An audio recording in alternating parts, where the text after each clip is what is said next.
From classroom to community, we are in Western Kishu County where we meet a teacher and a farmer who's venturing into Dopa sheep farming. He's going to tell us the whys and the what's prompted him into venturing into this beautiful adventure here. As you can be able to see, the sheep is afraid of me probably. Now here, this is a place where we empower educators to unleash their potential beyond the classroom and be able to do other things that can be able to give them extra source of income. We are at Mr. Moses' place. Moses, karibu sana. Thank you so much for honoring our adventure to ask you to come into our channel. Asante sana, tunashukuru kwa kutukaribisha hapa kwako. We have traveled a long distance all the way to Eldoret. It's my first time here. So thank you. Not it that you are a farmer, hatungekuwa hapa leo. So probably you're going to introduce yourself and tell us what you do. Are you a teacher? Are you a farmer? Exclusively what you do? Blah blah blah. Yes. My name is Moses. I'm a teacher by profession, but currently I'm doing farming as a full-time job. Yes. Ah, so you have never gone to class, or there was a time you were teaching then? There were some times I was teaching, but it was just that the board. The board? Yes. Oh. Then ikafika mahali you quit? Yes, ikafika mahali tukaona shughuli inakuwa mingi. Okay. Na pia kuna wakati hiyo pesa ikata because kuna time wanaenda time wangu usirudi shule. Sure. Yes. There is no flexibility, a lot of uncertainties when you're a teacher on board. Eh? Yes. Oh. Yes. So Mwalimu, thank you so much again. Kabla tuendelee, let me give a shout out to our channel. This is Beyond the School Bell. If this is your kind of content, tafadhali click the subscription box below there, like, share and comment, and also support us in whichever way that you can. And if you have a beautiful venture outside there, do not forget to contact us so that we can be able to share our stories outside there as teachers. Remember, these stories are told by Mwalimu. So Mwalimu, as we continue, what prompted you to start Dopa sheep farming? So when I started it, it was just like a gift to my daughter. A gift to your daughter? Yes, maybe you should see your daughter later. Yes, she will come later. So it was on her birthday. It was last year, August. Oh, last year, August. 8, Tarenani. So because it was her birthday, I thought that I should gift her with a sheep. So I bought one sheep. You bought one sheep? One sheep that was pregnant. She's still available here. So when I bought that sheep, the other two daughters, I have 3 girls. They also love the sheep. It's like they were quarreling and competing, saying that why don't we have our own also? So I had to purchase other 2 sheep, which were also pregnant. And when I started it was just like a gift, but after purchasing the 3 sheep, I was the one who was taking care of them. Yes, so I thought that because I am the one who is taking care of this sheep, why should I not have mine also? Yes, because that one was specifically for my 3 daughters, and I thought that it would be better if I had other 2, mine and for my wife. Oh, nice. Yes, so you had a whole family of sheep. Sheep. Oh, nice. That time we had 5 sheep, and they were all pregnant. Wow. So in less than 1 month, the first sheep that we got, it gave birth to twins. Twin rams. Yes. So I was very happy, and we keep rearing those sheep. Those time I was not that fan of social media at all. But when I started visiting social media, I met with fellow farmers who I learned a lot through Dopa. And because my interest grew, I added another 5 pregnant youths again. Wow. Yes. So kutoka hapo sasa ndio venye nikaanza kuzaana, nikaanza kupenda farming sasa. Yeah, Dopa sheep. Yes. Wow. Now, before you tell us more about the Dopa sheep farming, what is a Dopa sheep? Why don't we just call it sheep? What is the name Dopa? What does the name Dopa mean? Yes, Dopa is a crossbreed from Dorset. Dorset, Dorset sheep, Dorset horn, and the Persian sheep. Persian. Okay. Yes. So when they combine, they first bred those 2 sheep, and thereafter they come to this sheep that has a black head and a white body. And a white body. Yes. Oh, so this is like the visibility mark for a Dopa Dopa. sheep. A Yes. black head And a white body. Oh. So the name Dopa came from the combination of those two breeds, Dorset horn and the Persian sheep. So if you remove that Dorset and Pay, if you combine them, Dopa. Wow, yes. Wow, beautiful. So the Dopa and the Dorset and the Persian, are they local breeds or they are also improved?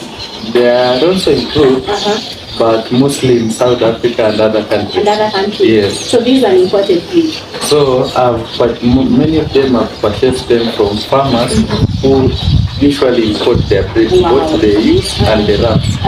Yes, but mine, like the ram is just a hybrid. I got it from a farmer who imported his rams from South Africa plus the ewes. So he sold me the ram when he was 7 months old, and that's where I've raised up to that size. Oh, yes. So he's secluded in a corner somewhere. Yes, for the purpose of breeding. For the purposes of breeding. Oh, yes. Okay. That is beautiful, Malini. Now you have told us that Dorset, Dopa is a combination of Dorset horn and Persian, where there was a crossbreed. What about the original? These are the ages are quite weak. Yes. Do they have a name or what are they called? There is also like the Somali sheep. They have names. There is a Somali sheep, red Maasai sheep, Nabanga mostly a Nyama. Yes, they also have the names. Okay. Yes. But you have just decided to bear the only Why Dopa. Now did you decide to go for the Dopa? So the reason why I decided for Dopa is because of their long breeding period. They have long breeding productivity period. The Dopa can give birth up to 13 years.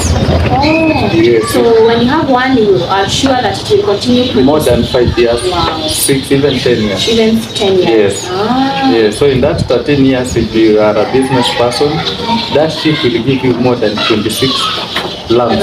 Yes. A lamb is a young one of a sheep. A lamb is a young one of a sheep. Oh. Yes. Okay. Yes. So that is the main reason. The main reason is like that long productivity. They also have a faster growth rate compared to the ones that you are saying teenage. The Dopas have a fast growth rate. Like these ones that you are seeing here, these young ones are 10 months old. Are these young ones? They look old already. They are 10 months. They all in this room. All these kids are young. They are young. Yes, they have a built body. Yes, they are 10 months and all of them are served and they are first timers. They are first timers. Yes, already served. All of them. So you have mentioned something that is prompting me to ask. At what age do you start serving a lamb? A farmer can start serving them from 9 months, 8, even some start at 7. Oh. But for me, I usually do it at 10. At 10? Yes. Okay, why do you do it at 10 and not at 7? At 10, the sheep is mature enough. Mature enough. Yes, there are some cases where a sheep can give birth and it will reject the baby. Oh. Yes. What happens if it rejects the baby? Does it come off or? You will have to something? No, not a matter of miscarriage. It will give birth, but it will abandon the baby. What? Yes. And then if you don't take care of it, you will not take care of it. Yes. Oh. So it will give you time, like you will have to hold the mom to force the kid to suckle. Yes. At some cases, if the mom refuses, so you will have there are some also old ewes that are pregnant, so they will all give birth at the same time. Let's say a matter of 1 month, all my sheep will have given birth. Okay. So if this mom rejects her baby, I can give that baby to another mother. Yes. So what is the science between a sheep refusing the baby, but if you take that baby and give it to another mother, it can accept it? No, even that other mother won't accept it that easily, but you will be holding the mom and then making the little lamb to suckle from it. Like trying to force issues. You'll be forcing issues and it is not a good practice. Okay.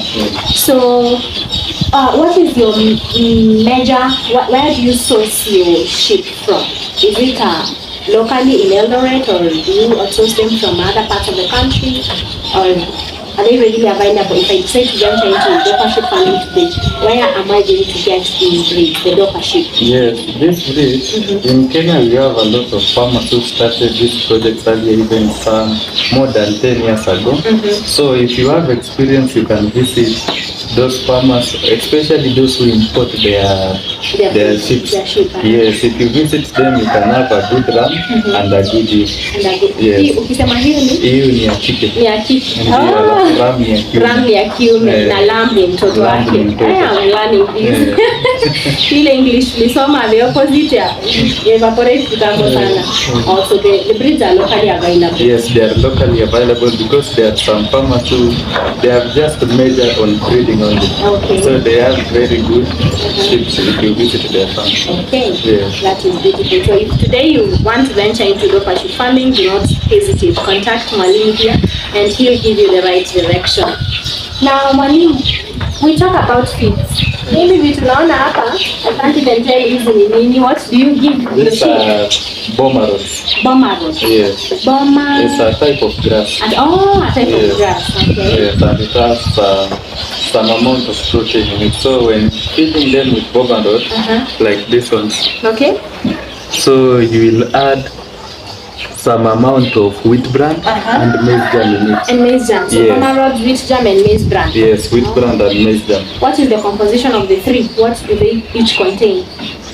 Like the Boma rod is protein and some carbohydrate, and the maize jam it has a lot of carbohydrate, but little protein.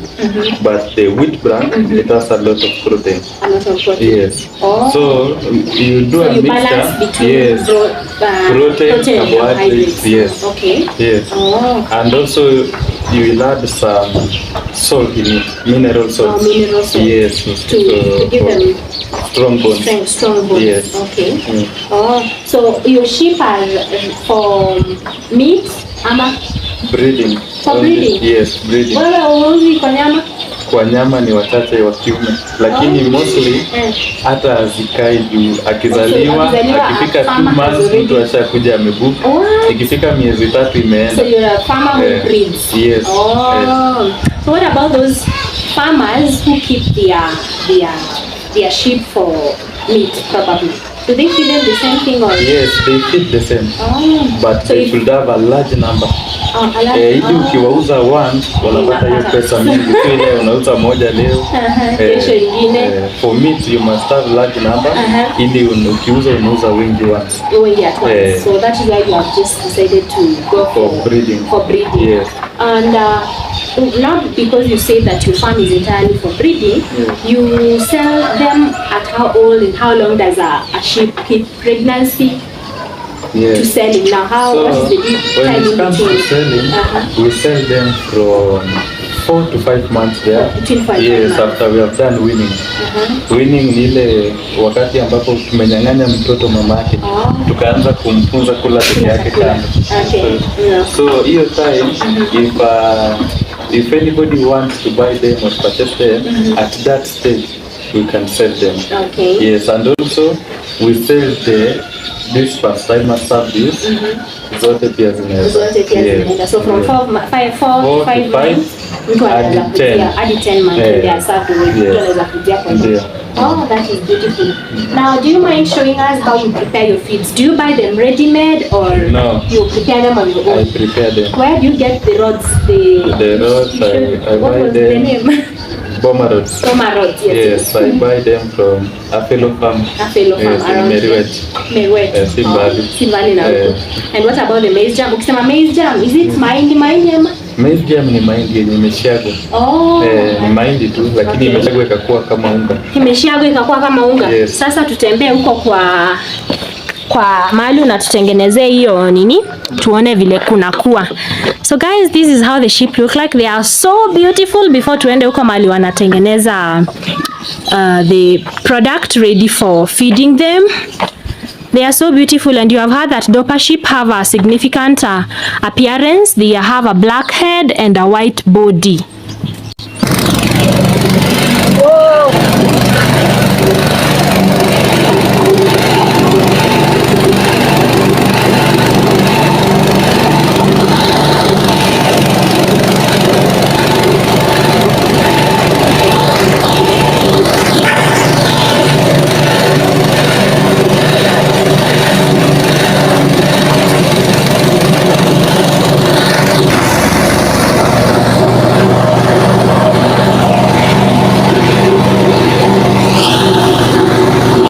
So is this a combination of all the feeds? Are they different? Are they in different bags? Ama? No. So those are just Boma rods. Those are just Boma rods. Hey.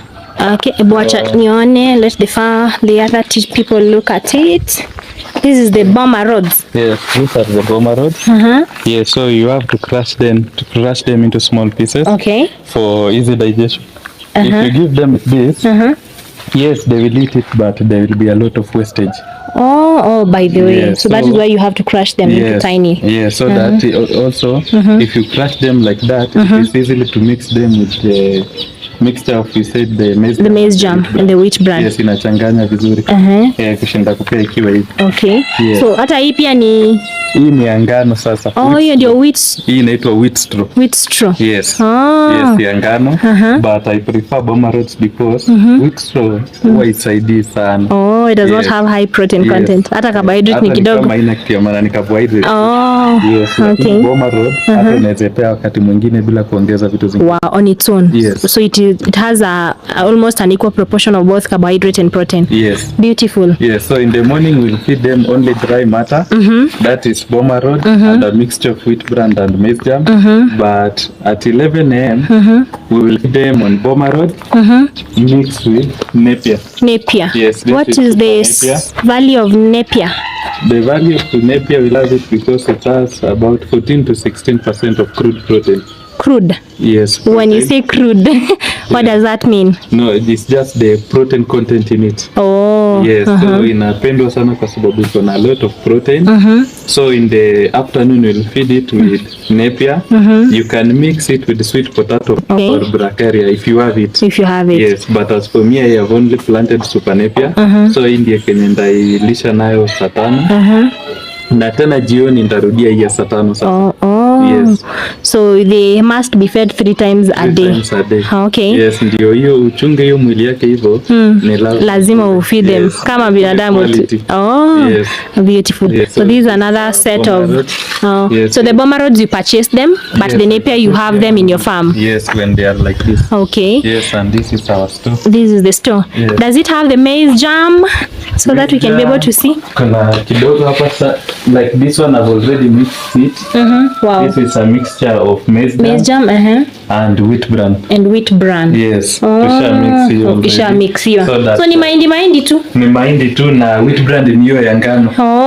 Yes. So it is not something like is complicated or something. Yes, it's not complicated. So these are where we store our feeds. Yes, and this is like our lab. These are the dawas. Yes. Now tell us more about the dawas. So about the medicines, there are some major diseases that are being vaccinated on sheep. Kama nilitupa hiyo mkebe, kuna yenye inaitwa Jova close. Dawa inaitwa Jova close. That one you give it once. Once in their lifetime. Twice a year, and even sometimes 3 times a year. Okay. Yes, that one is used against enteroxidemia diseases, or another name is pulpy kidney or overeating disease. Okay. Yes, there is some incidents when unapata wakulima mostly kondawai wanafuga vizuri inazaa, lakini watoto wanakufa. Okay. So reasons wakulima wengi hawajui hizo madawa. Okay. Yes, wataacha tu izaliwe.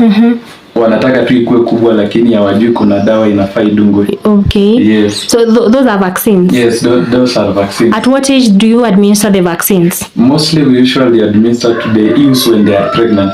Okay. So tukisema mara 2 kwa mwaka inamaanisha ukizidunga leo before huyo mama azae, because tukidunga leo tutarudia tena baada ya miezi 6 na kondoo inabeba mimba kwa miezi 5. 5 months. Yes, so inamaanisha mwenye kupata leo atapata next akiwa na mimba. Okay. Yes, na wakati atazaa itazaa mtoto kama ilipata hiyo dawa kwa mwili ya mamake. Yes, alafu ya next itapata kasha zaliwa akiwa na miezi 6. Akiwa na miezi 6. Yes, hiyo yenye ilipata kwa mama yake itaweza kumlea hadi 6 months. Yes. Yes, so tunazidunga tu zote every 6 months. Yes, and also every month we do deworming. Every month? Every month. Okay. Yes. Why every month? Because of the flukes. Hizo minyoo, worms.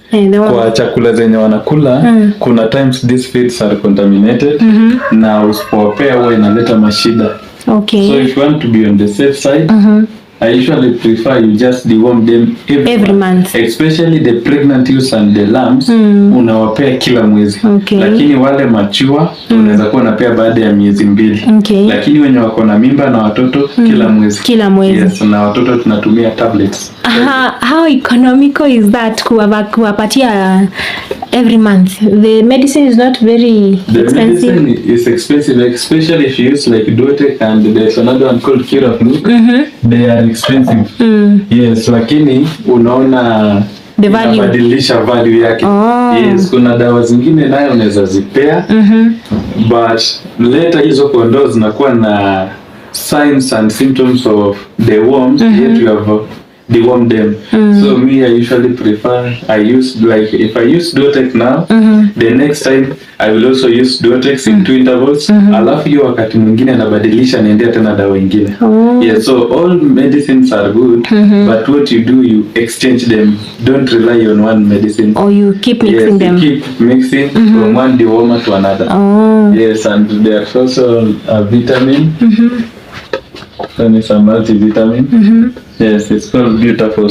Beautiful. Yes. When the lambs are born, 1 week we inject them with this one. Yes, inasaidia kugrow haraka. Yes. Yeah. So animals must be taken care of just as humans, just otherwise like you'll not get the value out of it. Yes, you'll not get the positive results. Yes. Okay. So after the deworming, which we have seen that takes place almost every month, the medicines that are injected after twice a year, the one during pregnant and after 6 months, what else do you add maybe to their feeds so that they can be able to help them mature faster or grow faster? So for the lambs, apart from giving them the boma rods, because they will feed together with their mothers there, mostly when every day the mothers usually watashuka kwenye nyumba waende kwa uwanja, just like an exercise. Okay. But for the lambs, they will remain here in the compound. So we'll feed them with some pellets. Yes, hizi zinawapea nguvu. Tunawapea pellets. Okay. Yes. So we'll add some little. So what is the pellets containing? Protein, carbohydrate, and vitamin? Protein and carbohydrate. Okay. Yes. So we'll mix them with Lucerne. And some sunflower. Lucerne is. Do you have the sunflower? No. Imeisha. Yes. Lakini watu na mix nayo inawasaidia. Wana grow haraka. Yao ikuwe strong na pia fast growth rate. Okay. Yes. That is nice. Yes. So also the feed, we do ferment them. Ila wamemaliza hizi mando tunatumia kuferment chakula. Hii yenye tumeona hapo nje. Nyasi tu. Yes, tukishashiaga hivyo tutamix like this. Hii ndo moja itabeba bag 3 ya boma road. So hiyo boma road tutaimwaga kwa hiyo hema hivyo. We add with maize germ. Yes, after adding it with maize germ, we'll sprinkle it with a little water to remove the dust, and then we'll need to have molasses. Okay. Yes. What is the value of molasses? Molasses, it's just to quicken the fermentation process. Yes. How long does the fermentation take place minus the molasses? Minus molasses, it can't happen. So lazima ikuwe. So with the molasses, then how long does it take? Just 3 days. Just 3 days. Dry matter. Yes, unaweza ferment boma road, hata maize stovers unaweza ferment. So kuferment utaimix hiyo boma road, hiyo gunia tumesema gunia 3 pamoja na maize germ. Alafu molasses 1 liter, you will pour it into 3 liters of water. Okay. Yes, so ukishaichanganya hivyo utakuwa unamwaga molasses hiyo mixture yako kidogo kwa indo, alafu unaipress na miti. Kama hii rungu ndio kazi yake. Yes, sasa nimemwaga hiyo nyasi yangu hapo yenye nimemix maize stovers or boma rods and some maize germ. Ndakuwa na sprinkle molasses pole pole. Ukigongelea. Press na pole pole. Sasa pole pole mpaka wakati nitafika juu. Nikishafika kama hii sehemu hapa karibu ijae, nita sprinkle the maize germ on top. Inasaidia yani hewa isiingie. Alafu unafunga inafanya inakuwa airtight. Okay. So after hapo siku 3 chakula iko sawa. Chakula iko ready. So hii tu nitakuwa nikitoa naipea direct mix na kitu kingine. Because nikiprepare nilikuwa nisha mix. Yes. So I'm wondering about the feeds again. Yes. You told me that you get them from a farmer who's specializing in these. Doesn't climate affect production of the feeds? Yeah. Like these pomerols are resistant. Ikishamea ni hivyo. Bora uliprepare shamba yako vizuri, ikishamea ni hivyo na inakatwa like 3 times a year. Wow. So ikishamea wanakata. Yes, ndio wanaziweka na kwa hivyo wanaziacha ikauke kidogo, alafu wanazipack into bales. Okay. So after tena 3 months itakuwa imemea tena. Wow. Tena wanakata. So it's not like the pomerols you love it mostly one because it has the protein value. Yes. And then it's resistant to climate. Yes. So all year it's available. What about the Napier? Napier, it's also same like that. When you first plant it, you'll wait like 4 months to do the first cutting. After you have done the first cutting, the other cuttings you'll be doing it at 3 months.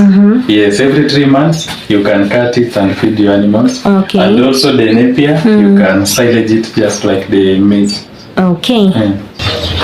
So here we are preparing to feed the sheep. See, the feeds are ready from the store. They have been filled in buckets. Now it is our time to make their stomachs full. Tusikie hiyo sauti tena. Are they friendly? Yes, they are. Ama unajua kondo wale wa kienyeji ukipita tu hivi kama utazipanga unajipata wanakurusha chini. They are very friendly. Yes. Oh, that is nice. And where are the watering points? Unawapea aje maji? Ile kama ya hii room na hizi na share ile. Na iko huko ndani ndio isichafuke. Oh, ndio isichafuke. Okay. Na ile ni nyumba ya watoto ni ile maji yao. Alafu hizo ndio zote zina maji yao. Okay. Your structure is very beautiful. This was intentional planning. Who made this structure for you? I did it. You did it. You did it yourself. This is a DIY project. Yes. Nice. It looks very, very beautiful. In total, how many sheep do you have here? There are around 35. 35? Yes. And this small structure here can hold all these 35 sheep? It can hold up to 45. But I've sold some. Okay. Yes. Do you have any that are breastfeeding? Yes. Okay. Like one that was given birth just today morning. Okay. Hawezi ruka? Hawezi. Nikuje na hii ndani?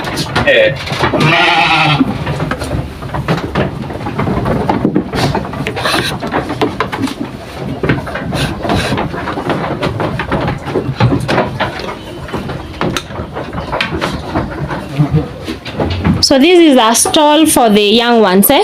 Yes. How old are these ones? Just one is 1 month old.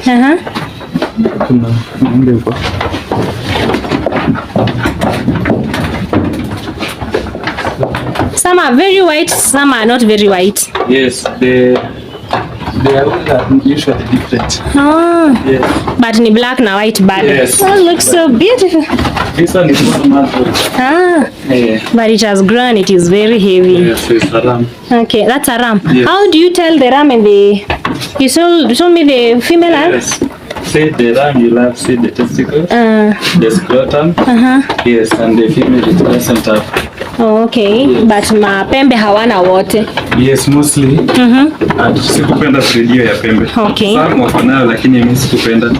Because ukipata kama huyu ndio mwapembe, inaweza toa pia kiki ya kuwe na pembe na si vizuri. Yes, that's why. Sijawahi penda. So it is good to have the ones that are not. Yes. Yes. So it is the breeding that causes them watoke bila pembe. Yeah. It's about breeding. If you have a ram that has a horn, inaweza toa watoto pia wenye wanakuwa na hiyo pembe. Okay. Yes. So and about their coat, their fur. Yes. Do you shave them or how do you maintain their clean bodies? At times I do shave them, and also you can inject ivermectin. Kama dawa ya minyoo inasaidia external. So inaona kama mkubwa ako anajinyoa, ni ile hajamaliza bado. Anajinyoa? Inatoka tu hiyo manyoya inaanguka peke yake. Wow. Ni nini na kosi jinyoa ni hiyo dawa? Hiyo dawa. Yes. Okay. So for you do not. I hear wool is wool is something that can be used for clothing. Yes. You do not intend on maybe harvesting the fur. The wool doesn't have that much quality. Oh. Yes, maybe for merino. For merino. Yes. Merino. Kamsha hizo zenye huwa kuna manyoya mingi. Nafanya sana vizuri kwa penye kuna baridi. Oh, because of the fur, by the way. That is so. That is why they do not have the fur. Yes. A lot of it. The structure is very, very beautiful, and you say that you made this on your own. Yes. Are those extension services that you can offer to a farmer who intends to come maybe to learn or maybe to start Dopa sheep farming? Yes. We usually do training at some fee.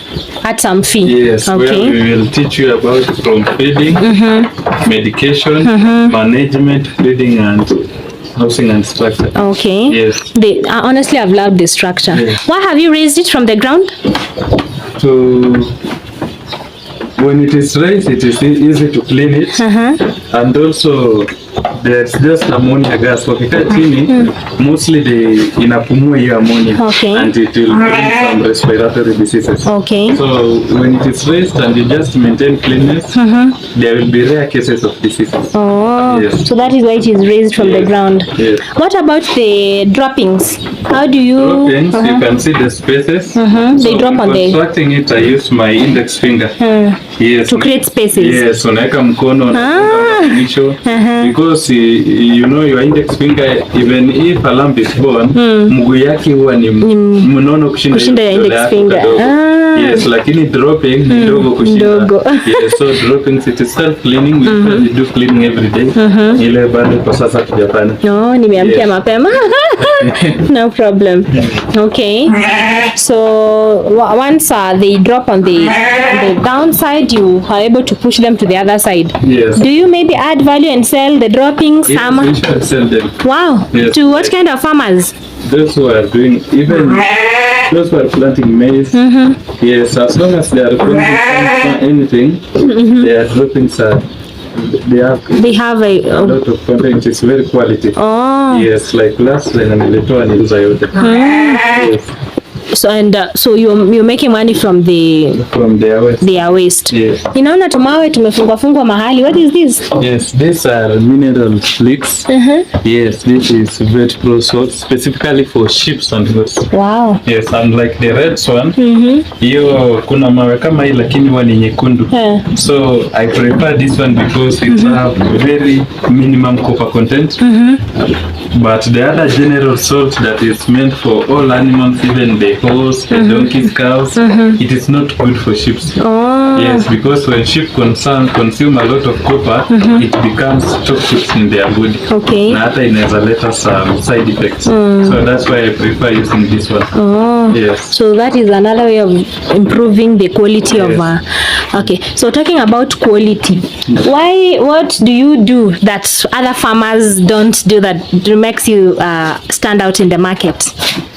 For quality, the main secret is having a good ram and also good use. We can't just say having a good ram and the use are not that good because it will take you a lot of time to change this use to give you a good ram. Good lambs. Yes. So if you have a good ram, also sacrifice to have good use, not just good rams. Good. Yes, you know, you usually say that a ram is half the flock, but also the use must be good. Be good. Yes. Now talking about the ram, you only use one ram to serve all these? Yes, one. Even they are less because one ram can serve up to 40 ewes. Wow. In a minimum of 2 months. Okay. Yes. That's why unaona kama tumefungia yeye pekee so that akitoka hapo ile kwa sasa kondoo wote wamesaviwa. Na wote walisaviwa in that period interval of 2 months. Okay. Ili kuzaa watazaa tena wote pamoja. So once they give birth, do you retain some of their lambs? Yes. Ama you sell all? Mostly the lamb use. Wa kike ndio tunawaeka, lakini wa kiume huwa tunauza kwa wakulima wengi. Yes. How do you then control inbreeding, because we only have one ram? Yes, like you can see the ram stays there. Okay. Let me go to the other side so that the people can see the ram. So at that time of starting, tutamfungulia. Okay, it's a big one. Oh. We keep the records. Oh. Yes, we keep the record. Kama ule amezaliwa jana, nilijua isaida angezaliwa jana ama leo, a period of 3 days, kwa sababu nilijua siku alimsawa. So keeping record is very important. Inatusaidia like unaona wenye wako nao kwa hiyo room wako kondo watatu, au wengine watazaa next week. Okay. So that's why naweka kando na wakule special kushinda wengine. Yes. So maybe you do not do things like changing the ram with another farmer. That will come when his daughters will be mature and ready to be served. Okay. Tutatafuta ndume mwingine. Lazima kuwe pia wa quality. Either kama huyo like ama hata amshinde. Ili nisirudi tena chini. Okay. Yes. And I'm seeing they have tags on their ears. Yes. Beautiful tags. Anatoroka. The yellow things, what are they for? They are tags. They are for identification and also record keeping. So that nikiona kama huyo ni number 25 kwa my record. Wow. Ni kama jina yake. Yes, ni kama jina yake ya kumidentify. Najua alizaliwa siku fulani tarehe fulani, na kama kuna mimba najua ilizaliwa siku fulani, na na expect mtoto wake siku fulani tena. So that's the reason of tagging it. If you tag it and you don't keep records, itakuwa pia maandiko na hiyo tag. Itakuwa ni hasara. Yes, itakuwa bure. That's nice.